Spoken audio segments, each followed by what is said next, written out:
again.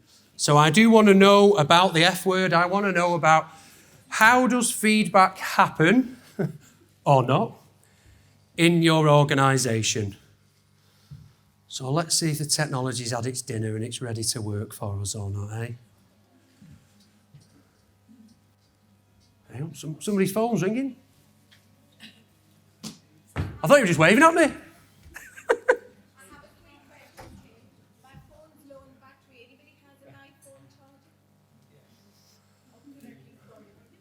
That's a proper 90s question. No, isn't it? Anybody got a charger with them? Is it one of them pin ones? There's a plug socket down here. Are we on? We are. Here we go. Wow. 1 out of 1, 100%. Oh, no, we're getting a few more. Okay. In a moment, all of the above. It doesn't. Okay. All right. So a lot of us are using the surveys. A lot of us are using the 360 approach, which is a very interesting approach to feedback. And maybe we should listen about how we can get even more honest feedback and go beyond the surveys and the 360s. I like that in the moment is up there. Oh, we're neck and neck. Okay. Okay, so a good variety of responses in terms of how feedback happens in your organisation. And again, I think if we polled the global workforce, it would be very similar results to this because feedback is a bit hit and miss, I think it's fair to say. Everybody takes a different approach to it. So what I want to talk to you about is, within your coaching culture, I want to talk to you about the F word. Now, for those of you who know me well, I don't mean that F word. You can put your minds back in the gutter for a moment. I'm talking about feedback. And in particular, I want to talk about honest feedback. And look at this from a point of view of it existing within a coaching culture. So the purpose of my talk is to make you think. To make you think about how creating a coaching culture unlocks that honest feedback so that you and those around you can thrive today and in the future. Now, before we move on, it's really, really important to make it clear exactly what we mean by honest feedback. Honest feedback is when it speaks to the DNA of the person receiving that feedback. It is honest when it puts them in control for what happens next. It is not saying it as it is. It is not being direct. It is not these bullish idiots who say, I'll just tell you what I think of you, pal. No. It is when we say it how it is to the person receiving that feedback. So they then get to choose the positive change that they make as a result of it. In order to achieve the purpose of my talk, I'm going to introduce you to 4 habits. And we're going to work through these, and I'm going to make you think about how you can adopt these habits. And the first habit, I need some participation, because I'm going to do what we should always do when we're giving honest feedback, and that's get the other person involved. Or more accurately for what I'm doing right now is get the audience involved. And I need your help just to bring these 2 points to life. In terms of this first habit that I'm going to introduce you, I want to bring this to life in terms of everybody can give honest feedback, and it is already part of our everyday lives. It is nothing to be feared. So the first thing that I would like you to do for 2 minutes, why not, while that's on the screen, I'll take care of timing. I would like you to turn to the person next to you and give them some honest feedback from your observations of them at the conference so far today. Honest feedback on what you've seen, heard, and felt from them from the conference so far today. 2 minutes, go for it.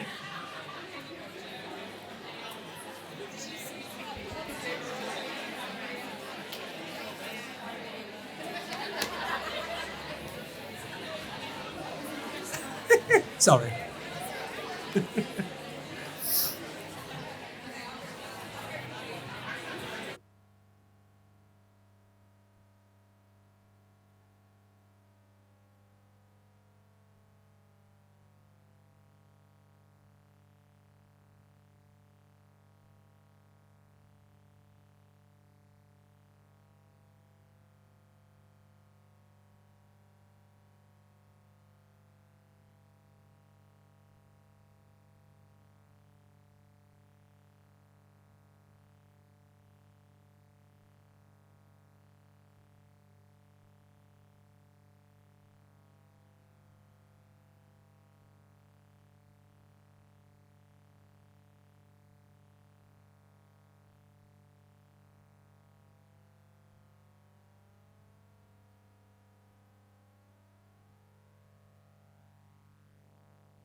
Okay, so those couple of minutes are up.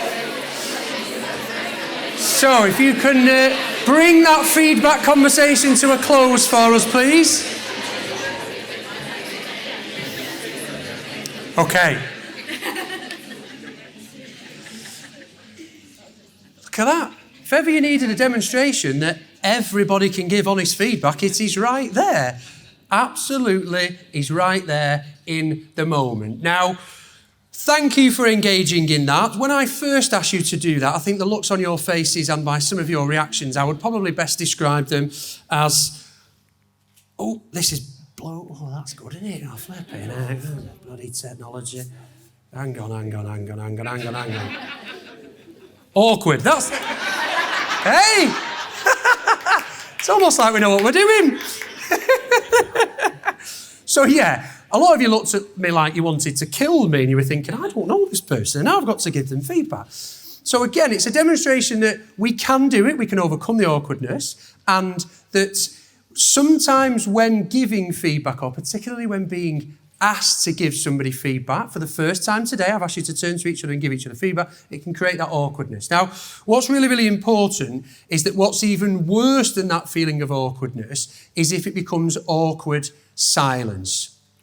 And that's the first habit that I want you to adopt in terms of giving honest feedback in your organisations, is there's no silence allowed. Because we have this almost built-in fear of honest feedback, we allow silence to creep in. And if you like, think about today as a year in your organisation. So the people you're working with today are the people that you work with on a regular basis. And then once a year, you get asked to give them some feedback. And yeah, it becomes awkward. It becomes challenging for us. And the easy response to that is to allow silence. Now, the problem if we allow silence where honest feedback should be present is people will fill that silence for themselves. And they will decide what your silence is actually saying. So one of the worst bosses I ever worked with, his feedback approach was to say to us, I'll give you feedback when you're doing a bad job. Well, I took that silence and I left him as soon as I possibly could. Again, this is a big contributor to what Joe raised our awareness of, the Great Resignation. To help to make sure we don't fall into that awkward silence, I want you to think about a ratio of 5-1. And this is about looking for 5 regular opportunities to share your honest observations with the people that you work with. This isn't positive feedback for the sake of it. We're not building a shit sandwich here, by the way. This is genuine observations. So you might think about 5 times in a month that you can just recognise how hard somebody's working. You know, if they're getting a project completed, if they're standing up and doing a presentation to people, if they're doing something for the first time, look for 5 opportunities on a regular basis to provide your honest observations about how hard they're working, about how well they impact with people, even about how well they're now adapting to a hybrid working arrangement. The one is, there's always one, is when we have to give the honest, critical feedback. This is the biggest reason why awkward silences are prevalent in organisations, because I don't want to give critical feedback. If you create honest feedback as part of everything that you do, when you do have to give that honest critical feedback and tell somebody that you feel they could do something better, that you feel that they've maybe not worked as hard as they could, they will accept it because it's part of what you're doing on a regular basis. They expect you to give them feedback. There's no silence. One of the worst things we can do is break that silence with critical feedback, because then, of course, people go, you only ever tell me when I do things wrong. And we know the impact that that has on people. So think about how you can make sure that you don't allow that silence to creep into your coaching culture. Now, I need another bit of audience participation here, and I'm just going to ask you to raise your hands with this. So raise your hand, or both. Why don't we have both hands in the air? Why not? Raise both your hands if you have bought something online in the last week. You ordered groceries, a takeaway, clothes. Yeah, bloody everybody, yeah. Raise your hands if you have travelled on a train, plane, taxi, bus, even just to get here today. Yeah, oh yeah. All 3, trains, planes and automobiles. Raise your hands if you have stayed in a hotel in the last week or so. And a lot of you will have been here last night. Yeah, okay. And also, raise your hands if you posted something on social media today or yesterday, in the last 48 hours. Any form of social media. Okay, yeah, again. You probably know where I'm going with this, because these things that we're doing in everyday life that we raise our hands to, as soon as you've done them, you are asked to give honest feedback. I think Amazon sends you an email, a feedback link before the thing actually arrives. I've already been asked for feedback by this hotel. I've already been asked for feedback by the train that I travelled on. So be aware of that. Share this with your leaders. It's happening all the time. People are being asked and encouraged to give honest feedback all of the time. So think about two things with this. One, if you're going to give feedback to a hotel or a train, why would you not give feedback to your teams and your colleagues? Today's an opportunity to do that. Think about, you're here today. What are your teams doing when you're not here today? Are you getting loads of emails? Are you having to return calls? Are you getting loads of texts because they're still expecting you to give them loads of answers? Well, there's your feedback for them tomorrow, that they're over-reliant on you perhaps to engage in that conversation. Or are they respecting the fact that you're at the world's greatest coaching conference and they're getting on and working hard? Well, there's your feedback for them for tomorrow. There's always an opportunity, and we're doing this every single day in our lives. I told you that we're going to ask you for honest feedback during the break. So really bring that into people's minds in your organisation, that what you're asking them to do in terms of giving honest feedback is something that they are doing all of the time. Now, the second habit that I want you to think about is change perspective. And this is a really, really key part of your coaching culture in terms of how we build that environment for honest feedback. So feedback can fail because the person who's receiving it will look at you in a way that says, you haven't considered my perspective. You're just telling me your opinion, what you think and what I should do differently. Taking a coaching approach to giving honest feedback is a way that we can really, really allow people to empower themselves. And here's one that we made earlier. We have a really effective coaching model for you to consider to start to bring in to build that environment for honest feedback.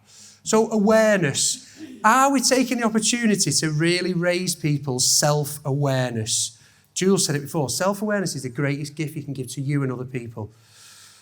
So when you get the opportunity to give some honest feedback next time, I want you to think about these 3 steps, because people don't like feedback if they feel like they're simply being told what to do. So let's use an example of this. Let's think about, let's just say a manager's behaviour in a meeting is not what you want it to be, and you're going to give them some feedback. Now, if you pile straight in at that manager and give them that feedback, they're likely to get defensive. They're probably going to say, everybody else does it, my boss does that, well, that's just what everyone else does, and even blame other people for their feedback, for their behaviour, If we take this approach from a coaching culture point of view and we first raise their awareness and we ask them, how was the meeting for you? How did you want to come across in that meeting?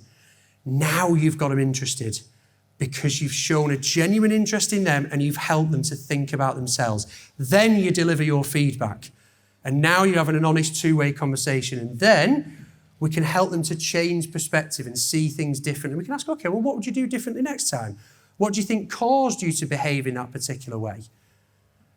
What will you do next time so that you come across in the way that you want to come across?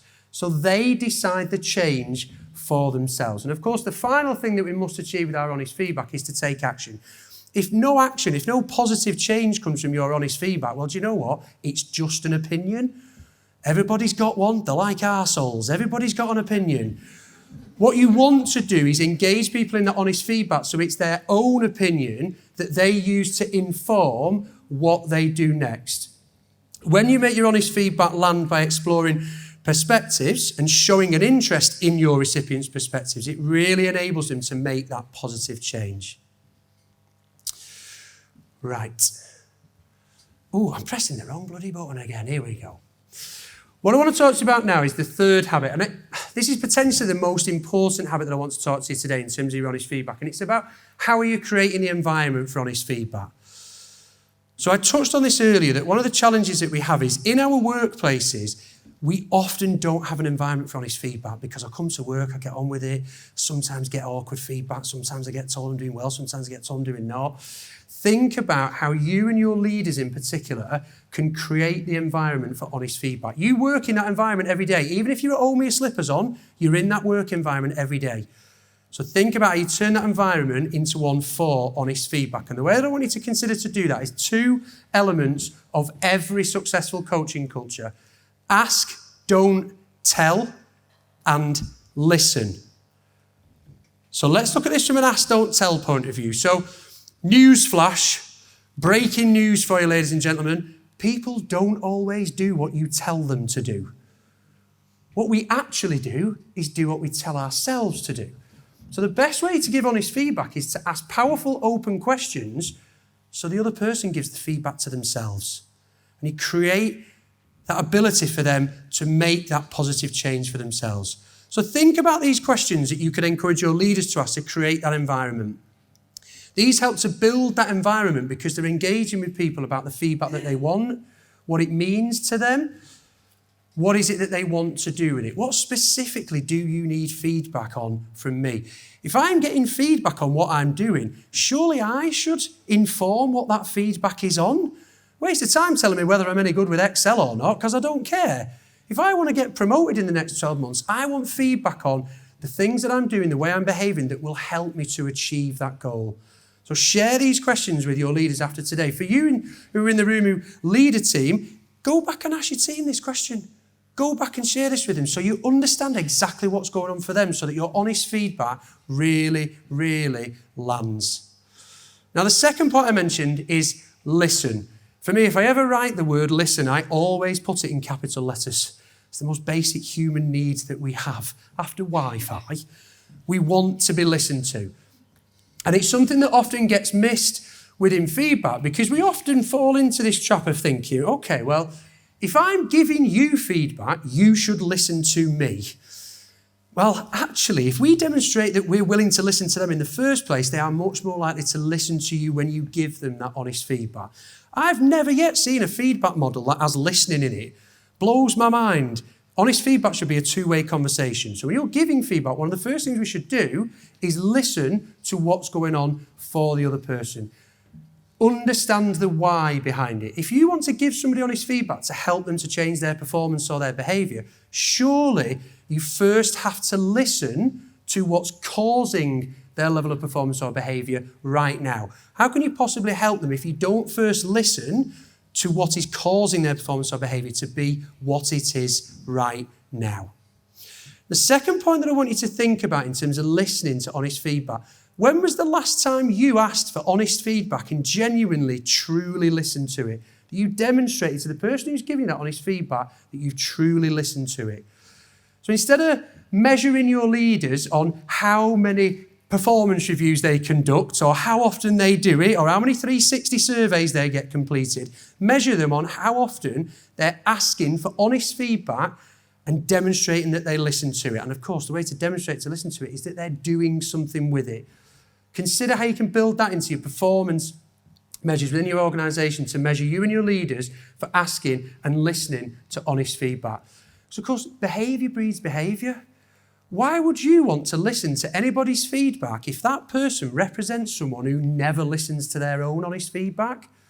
Create that 2-way feedback process, because then when your leaders are giving that honest, even critical feedback, the person that they're giving it to will see them as somebody who asks for, values, listens to, and acts on their own honest feedback. And of course, that motivates them to do that for themselves. So I'm doing it again. The third habit I really want you to think about is how are you going to create the environment for that honest feedback. Now, the fourth and final habit that I want you to think about is aligned to the red thread throughout today. One of the red threads for us throughout today is about how you demonstrate that authentic leadership. How do you really, really demonstrate that authenticity to people? Well, giving honest feedback is a great opportunity to do that. So the final habit, and this could almost be a rule as much as a habit, is first-hand feedback only. The worst feedback that happens, particularly in my own experience, is when somebody's giving me feedback about what somebody else thinks. All I'm thinking is, well, why aren't they stood in front of me? Why aren't they giving me this? And of course, zero accountability. Well, you weren't there, and actually they're saying this, and this is what I think, and nothing ever comes from it. So take responsibility to make your feedback first-hand feedback. Base your feedback on the interactions that you've had and share with people your observations about what you've seen, heard, and felt from the people that you're giving your honest feedback to.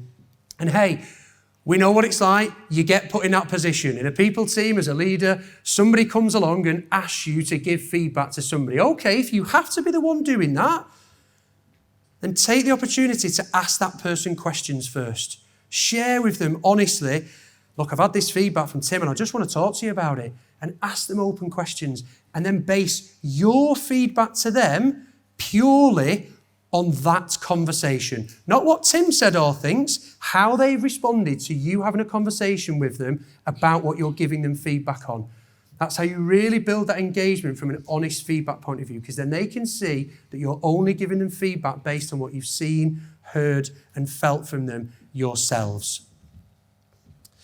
So I'm going to sum up this in a moment now. And I just wanted to put this slide back on because my talk is about our Thrive part of our coaching culture framework. And this is what Thrive means. It means to grow, develop, or be successful. And to just kind of bring that into your minds. Just think about the best feedback that you've ever received. Think about what it did for you in the moment and what it's still doing for you now. We can all remember that really, really important honest feedback that we've received from whoever that might be. It might be from our wives and husbands. It might be from our leaders. It might be somebody in this room. And use that to power this question before you ever give anybody honest feedback. I always encourage everybody to just check in and ask yourself, what positive change will my feedback create? If your answer to that is I don't know, don't give the feedback because it's just an opinion.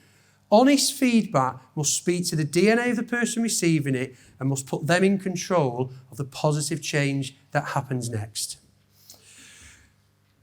Now, the burning question that you've all got is, why have you got your sunglasses on, Tim? Now, I do like a prop. Last time we had a duck. He's available for selfies if you want to. And this time I've brought along some sunglasses for you. There's at least one pair on every table for you. Disclaimer, don't wear them in the sun, and if you poke your eye out, it's not my fault. Right, I've done the health and safety bit. So yeah, why have I put my sunglasses on then? Well, I want to use this to really make a point about honest feedback and just really demonstrate how important it is to make sure that we understand the perspective of the person that we're giving feedback to. So wearing sunglasses in a room in front of people, it's a bit weird. It's a bit out of the ordinary. He's been up on here most of the day and he's not had his sunglasses on. He's doing something different. That can then trigger a judgment in your mind, positive or negative. It can trigger a perception that would then potentially inform your feedback. So your feedback might be, who do you think you are, mate? Rock star, what? Wearing sunglasses on stage? Well, you might even come up and go, are your eyes okay? Have you got cataracts? Is everything all right? Or you might turn to the person next to you and start sharing your judgments and opinion because somebody decided to wear sunglasses during a talk at a conference. Those judgments can cloud the feedback that we give to people. So I really, really want to encourage you to really focus on this feedback in terms of understanding the perspective of the person that you're giving that feedback to. So if you come up to me after this talk without understanding my perspective and start saying things, great talk, I didn't get the sunglasses. A lot of people on our table are wondering why you're wearing sunglasses. I can reject that feedback because you're not showing that you're interested in my perspective. You're not showing a desire to understand why I have my sunglasses on. Well, here's the truth. It will help you to remember my talk. It will make you think, because next time you think about honest feedback, you'll think of sunglasses. Next time you put your sunglasses on, it will make you think of giving honest feedback. And to change your perspective, to make you really think about the person that you're looking at through those sunglasses. That's it. No, it's not because I think I'm cool or think that I should wear sunglasses. It's to create a thought in your minds to go off and do something about what you've just heard. And yeah, stick them on, get a selfie and share it on social. Why not? So we must first understand the perspective and the perception of the person who we are giving that feedback to make sure that it is considered honest feedback, that it really, really speaks to the DNA of the person to whom you're giving that feedback to. So these are the 4 habits that I want you to adopt. No silence allowed. Bless you. Do not create awkward silence where honest feedback becomes more and more challenging. Change perspective. How can you help people to change their perspective so they can decide what the positive change is? Create that environment. Really go back tonight and think about what is the environment for honest feedback. If I see somebody taking a call while they're on a Teams call, if I see somebody doing emails whilst they're on a Zoom call, have I got the environment where I can tell them that? Or are we avoiding it because we're not asking enough questions, because we're not listening to each other? And make sure your honest feedback is always first hand. Thank you for listening to my talk. We are now going to give you a chance to have those table discussions again.